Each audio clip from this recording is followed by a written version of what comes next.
So Canada uses paper ballots, Germany uses paper ballots, Denmark uses paper ballots, we used to use paper ballots. So it might take 2 days to count the votes, you know? I think it's worth it to spend the time for the sanctity of, or the health of democracy. I just can't, I've never seen an electronic system that's trustworthy. We have just under 15 minutes left. Who has, I just want to make sure we get as many questions here as, okay, so just keep those hands up. Yes, Mr. Crispin. Miller. I'm sorry. It's okay. Crispin Miller. Don't be sorry. If you mentioned going back to the elections of 2002, but wouldn't the real demise of the United States be marked by the assassination of JFK and by the CIA, of course? It's proven in the Supreme Court. But the CIA in '63 got control through voter news service of the manipulation of the counting of the votes. And as Stalin said, it's not who votes, but who counts the votes. And Rothschild said, it matters not who's in office, but who controls the currency. And then Rockefeller said to a group of journalists, he said, thank you for keeping the best kept secret that we control both parties at the top. And I wish you would emphasize the provenance of the candidates, that when you look at Obama and one of his advisors is Zbigniew Brzezinski, and one of McCain's advisors is Zbigniew Brzezinski's son. So I think the most important thing for people to think about is how to test the mechanism of our voting system, which would be to vote for a third party. Definitely, it doesn't matter who, just vote for a third party that throw them off balance, because you mentioned Gore and Bush, but they were both skull and bones, so it really didn't matter who got the election. They have taken their oath to Moloch back at Yale. Can I jump in? Because we're running out of time. I get the gist of the question. Well, the question is, you mentioned the Christian right, but the big elephant in the room that nobody wants to talk about is that 4 of the 5 companies that make the voting machines are owned by Israel. That's simply false. Well, they own a number of the companies. No, they don't own any of them. No, I'm sorry. That's just false. I disagree. Well, it's not a matter of disagreement. What about the influence of AIPAC?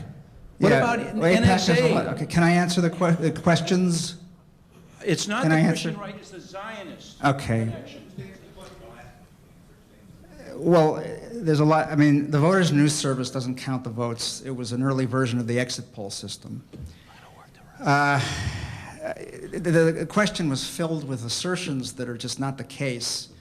There is an enormous Christian Zionist movement in the country, and it's intimately connected with the religious right. And they're definitely heavily involved in the manufacture of these machines. Gore wasn't in Skull and Bones. Kerry was in Skull and Bones. Okay, and besides, so was William Sloane Coffin in Skull and Bones. I'll agree with you to this extent, okay? I don't think that there should be a two-party duopoly in this country. I think that we should talk seriously about proportional representation so we can have third parties that are really competitive. Voting for third parties under present circumstances is only a gift to the more ruthless of the 2 major parties. That's why the Republicans largely funded Nader's run in 2004. Not because the third parties actually draw votes away from the Democrats, that's a fallacy, but because they can make the argument that the third party was what did in the Democrats. They need third parties as a place to shuffle votes when they steal elections. As long as the voting system is so completely corrupt, third party movements are kind of futile. I think we definitely need them, but we have to make a radical break with the winner-take-all system, see, that prevents third parties from being viable. So, you know, I think we have to talk about that, but we got to make structural changes in order to make the third parties work. That's my view. Yeah.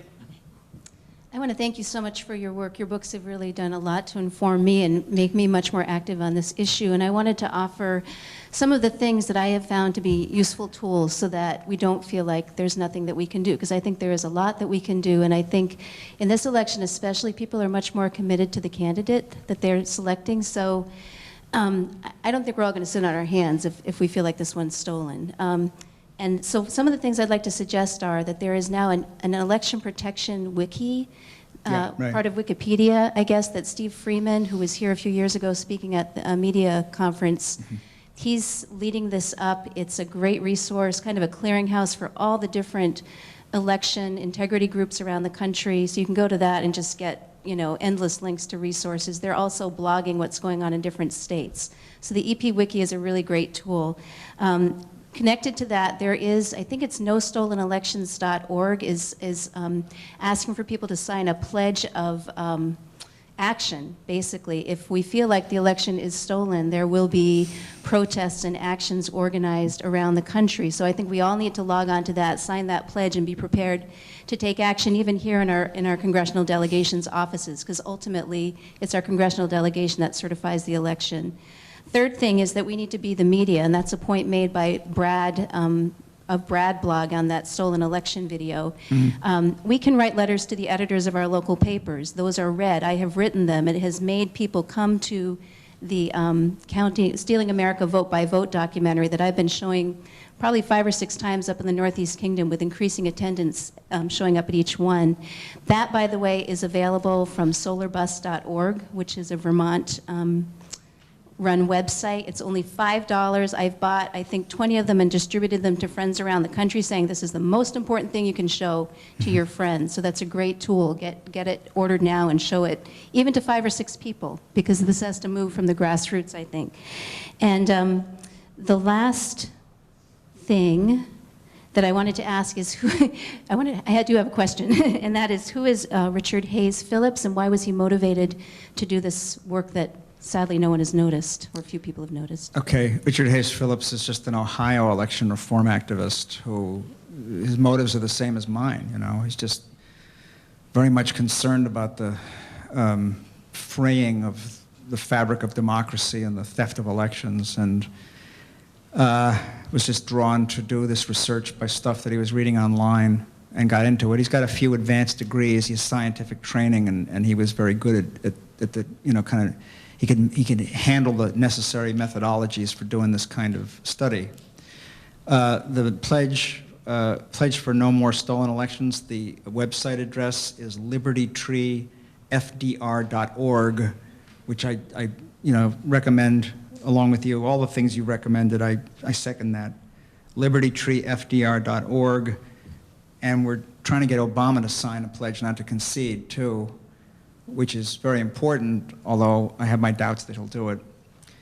Also, let me mention 4 documentaries that you can get, that you can show to people. One I mentioned, Stealing America Vote by Vote, which you can get these through Liberty Tree, by the way, because the filmmakers have provided DVDs to that outfit.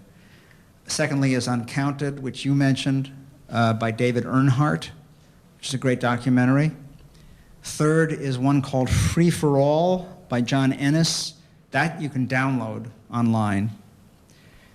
And fourth, and in a way the most harrowing of all, it's got a really lousy title, is Murder, Spies, and Voting Lies, the Clint Curtis story, which is by Patty Sharaf, S-H-A-R-A-F.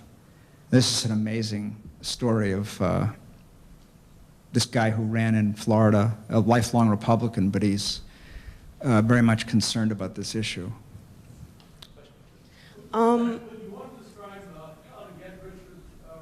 Richard Hayes, yeah, Richard Hayes Phillips' book is available on his website for the book.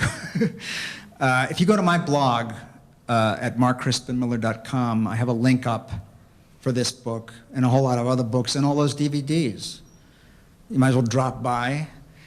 And, if anybody's interested in being on my listserv, if you go to my blog, which is called News from Underground, that's the title of it, but it's markcrispinmiller.com. If you like the stuff that's up there, I send each of those things out every day as an email, and if you're on my list, you just get the emails.